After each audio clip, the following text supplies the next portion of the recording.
नमस्कार दोस्तों, अगर आपको भी भारत और इंग्लैंड के बीच में खेला गया पहला वनडे मुकाबला पसंद आया हो तो इस वीडियो को दिल से एक लाइक जरूर करें और चैनल को सब्सक्राइब करना ना भूलिएगा, क्योंकि आपके एक सब्सक्राइब से मुझे बहुत ही मोटिवेशन मिलता है। दोस्तों 3 मैचों की वनडे श्रृंखला का पहला और अब तक का सबसे रोमांचक, सांसों को रोक देने वाला महामुकाबला आज क्रिकेट इतिहास की 2 सबसे बड़ी टीमें भारत और इंग्लैंड के बीच में Vidarbha cricket association ground Nagpur में खेला गया। ऐसे में मुकाबले की शुरुआत हुई इंग्लैंड की टॉस जीतने को लेकर। जी हां, आज के इस रोंगटे खड़े कर देने वाले महामुकाबले में कप्तान जॉस बटलर ने टॉस जीता और पहले बल्लेबाजी करने का फैसला किया और विपक्षी टीम भारत को गेंदबाजी के लिए आमंत्रित किया। फिर मुकाबला शुरू हुआ। रनों की बारिश करने के इरादे से इंग्लैंड की टीम मैदान पर उतरी और फिलिप सॉल्ट और बंडगेट ओपनिंग बल्लेबाजी करने के लिए मैदान पर उतरे। दोस्तों, इन दोनों ही बल्लेबाजों के कंधों पर इस महामुकाबले में अपनी टीम को एक विस्फोटक ओपनिंग शुरुआत दिलाने की बड़ी जिम्मेदारी थी और दोस्तों ऐसा ही कुछ देखने को भी मिल रहा था। जी हां, आते ही दोनों ही बल्लेबाजों ने भारतीय गेंदबाजों के खिलाफ अपना शानदार खेल दिखाना शुरू कर दिया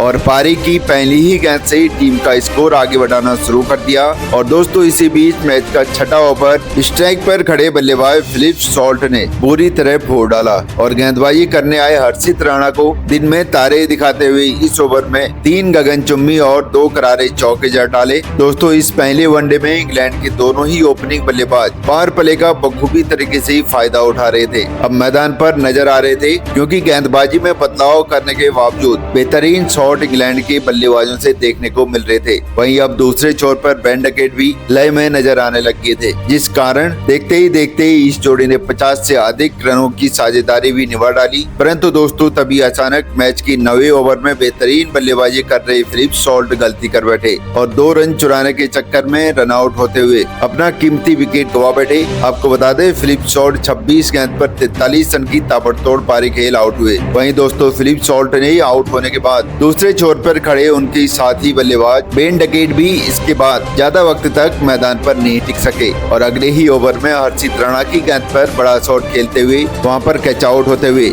अपना विकेट गवा बैठे। आपको बता दें, यशस्वी जायसवाल ने एक बेहतरीन कैच लपक किया और पीछे जाते हुए यह कैच लपका गया। बेंडकेट को 32 रनों पर पवेलियन भेजा। वहीं दोस्तों बेंडकेट के आउट होने के बाद मैदान पर उतरे हैरी ब्रूक और हैरी ब्रूक्स भी इस पहले वनडे मुकाबले में कुछ खास प्रदर्शन नहीं कर पाए और इसी ओवर की अंतिम गेंद पर विकेट कीपर केएल राहुल के हाथों कैच आउट होते हुए बिना खाता खोले पवेलियन लौट गए। दोस्तों शुरुआती ओवरों में खराब गेंदबाजी के बावजूद पावर प्ले के 10 ओवरों के भीतर ही भारतीय टीम ने अब इंग्लैंड के 3 बड़े बल्लेबाजों को पवेलियन का रास्ता दिखा दिया था। ऐसे में अब इंग्लैंड की ओर से मैदान पर उतरे कप्तान जॉस बटलर और अनुभवी बल्लेबाज जो रूट। फिर यहां से इन दोनों ही खिलाड़ियों के बीच में भारतीय गेंदबाजों का सूझबूझ के साथ सामना किया और एक बार फिर से टीम का स्कोर आगे बढ़ाते हुए जल्दी ही इंग्लैंड को 100 रनों के पार पहुंचा दिया। दोस्तों दोनों ही बल्लेबाज सीधी बल्लेबाजी करते हुए टीम का स्कोर आगे बढ़ा रहे थे, परंतु तभी मैच का 19वां ओवर लेकर के आए टीम इंडिया के जादुई स्पिनर गेंदबाज रविंद्र जडेजा ने अपना जादू बिखेरते हुए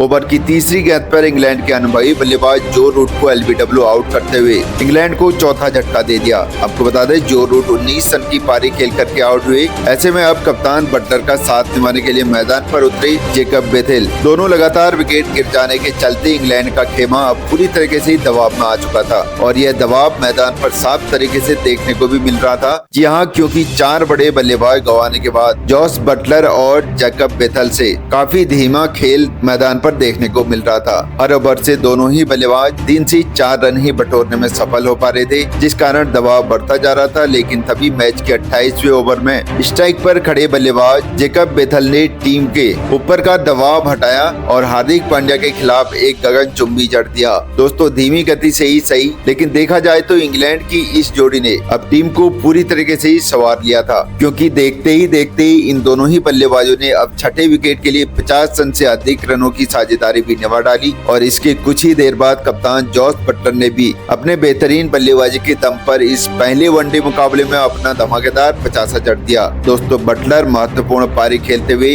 टीम के लिए एक अहम योगदान निभा रहे थे, लेकिन तभी मैच के 33वें ओवर में बटलर भी अपना धैर्य खो बैठे और अक्षर पटेल की गेंद पर बड़ा शॉट खेलने के चक्कर में हार्दिक पांड्या के हाथों आसान सा कैच थमा करके अपना कीमती विकेट गवा बैठे। आपको बता दें, जॉस बटलर 52 रन की अहम पारी खेल करके आउट हुए। ऐसे में अब मैदान पर उतरे विस्फोटक बल्लेबाज बल्लेबाज लिविंगस्टन। लेकिन दोस्तों लिविम लिविंगस्टन आज एक बार फिर टीम के लिए एक बड़ी पारी खेलने में चूक गए और आते ही गेंद को सीमा रेखा के पार पहुंचाने के चक्कर में कैच आउट होते हुए अपना विकेट गवा बैठे। आपको बता दें हर्षित राणा ने लियाम लिविंगस्टन को मात्र 5 रन के स्कोर पर पवेलियन का रास्ता दिखाया। दोस्तों भारत की धमाकेदार गेंदबाजी के सामने इंग्लैंड का बल्लेबाजी क्रम अब पूरी तरीके से बिखर चुका था, क्योंकि अभी तक 200 रन भी स्कोर बोर्ड पर नहीं लगे थे और 6 बड़े बल्लेबाज पवेलियन लौट चुके थे।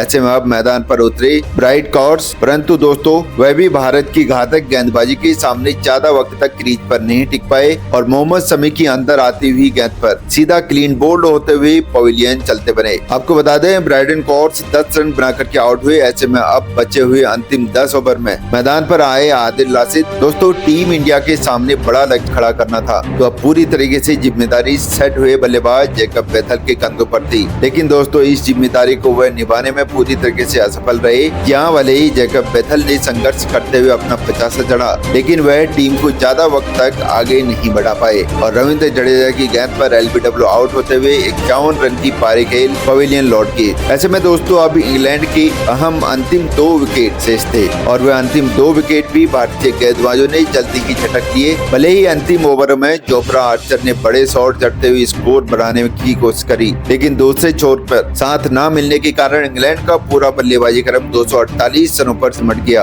और यह महामुकाबला जीतने के लिए भारतीय टीम के सामने 249 रनों का विशाल लक्ष्य खड़ा कर दिया। ऐसे में दोस्तों इसके बाद इंग्लैंड से मिले 249 रनों के लक्ष्य का पीछा करने भारत की ओर से यशस्वी जायसवाल और कप्तान रोहित शर्मा बल्लेबाजी करने के लिए मैदान पर उतरे। दोस्तों इंग्लैंड ने दिया हुआ लक्ष्य बड़ा था। ऐसे में दोनों ही बल्लेबाजों पर विस्फोटक अंदाज में शुरुआत दिलाने की बड़ी जिम्मेदारी थी, लेकिन इस पहले वनडे मुकाबले में भारतीय टीम की ओर से शुरुआत काफी खराब रही। जहां भले ही दूसरे ओवर में डेब्यू मुकाबला खेल रहे यशस्वी जायसवाल ने एक बेहतरीन चौका जड़ा, लेकिन वे अपनी पारी को ज्यादा वक्त तक आगे नहीं बढ़ा पाए और 5वें ओवर की दूसरी गेंद पर विकेट कीपर के हाथों कैच आउट होते हुए अपना विकेट गवा बैठे। आपको बता दें जोफ्रा आर्चर ने जायसवाल को 15 रन के निजी स्कोर पर पवेलियन का रास्ता दिखा दिया। वहीं दोस्तों जायसवाल के आउट होने के बाद दूसरे छोर पर खड़े कप्तान रोहित शर्मा भी आज टीम के लिए कुछ खास योगदान नहीं दे पाए और अगले ही ओवर में खराब शॉट खेलते हुए अपना विकेट गवा बैठे। आपको बता दें कप्तान रोहित शर्मा आज मात्र 2 ही रन बना सके। ऐसे में जल्दी ही दोनों ही ओपनिंग बल्लेबाज पवेलियन लौटे। इसके बाद मैदान पर उतरे प्रिंस शुभमन गिल और श्रेयस अय्यर और आते ही दोनों ही बल्लेबाजों ने पावर प्ले का बखूबी तरीके से फायदा उठाया और इंग्लैंड के गेंदबाजों पर दबाव बनाना शुरू कर दिया। और इसी बीच 10वें ओवर में स्ट्राइक पर खड़े बल्लेबाज श्रेयस अय्यर ने 3 लगातार चौके जड़ दिए और पावर प्ले का 10वां ओवर भी खत्म होते हुए भारतीय टीम को 71 रनों तक पहुंचा दिया। दोस्तों 2 बड़े बल्लेबाज जल्दी ही पवेलियन लौट जाने के बाद भारतीय टीम को लक्ष्य का पीछा करते हुए जिस शुरुआत की जरूरत थी वह मिल चुकी थी, क्योंकि देखते ही मैदान पर मौजूद अय्यर और शुभमन गिल ने अब चौथे विकेट के लिए 50 से अधिक रनों की साझेदारी भी निभा ली। और दोस्तों कुछ ही देर बाद बेहतरीन बल्लेबाजी कर रहे श्रेयस अय्यर ने महज 30 गेंद पर इस पहले वनडे मुकाबले में अपना तूफानी 50 जड़ डाला। दोस्तों टीम इंडिया की यह जोड़ी अब इंग्लैंड के गेंदबाजों पर पूरी तरीके से हावी हो चुकी थी, क्योंकि स्पिनर हो या तेज गेंदबाज अब हर कोई दोनों ही बल्लेबाजों से पूरी तरीके से मार खा रहा था, जिस कारण अब पूरे स्टेडियम में भारतीय टीम का जोश सुनने को मिल रहा था। लेकिन तभी टीम के लिए बहुमूल्य पारी खेल रहे अय्यर गलती कर बैठे और मैच के 16वें ओवर में एलबीडब्ल्यू आउट होते हुए पवेलियन लौट गए। आपको बता दें श्रेयस अय्यर ने 59 रनों की पारी खेली। फिर शुभमन का साथ निभाने मैदान पर उतरे अक्षर पटेल और आते ही आसमानी और जोरदार चौके के साथ उन्होंने अपनी पारी का आगाज किया